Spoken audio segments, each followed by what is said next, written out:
Welcome to Penrose Learning, where we make understanding easy.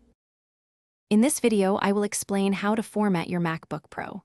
First, it is absolutely essential to back up all your important data. Use an external hard drive or a reliable cloud service to save your files. Make sure your MacBook Pro is plugged into power, ensuring it stays charged throughout the entire process.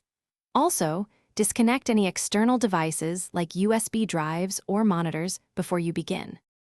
Next, you need to sign out of all your personal accounts. This is a crucial step for security and privacy, especially if you are selling or giving away your device. Go to System Settings, then click on your name, and sign out of your Apple ID and iCloud. Remember to also deauthorize your computer from iTunes or the Music app and sign out of iMessage. Now, let's get to the core of formatting. Restart your MacBook Pro and immediately hold down the Command+R keys to enter Mac OS recovery mode. Once there, open Disk Utility from the Utilities window. Select your main internal storage drive, usually named Macintosh HD, and click Erase.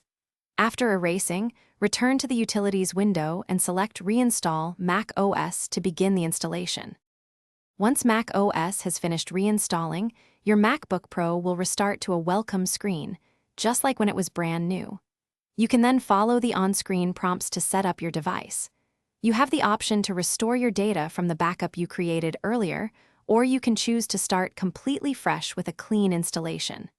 Congratulations, your MacBook Pro is now formatted. Thanks for watching. If this was helpful, leave a like and consider subscribing. See you next time.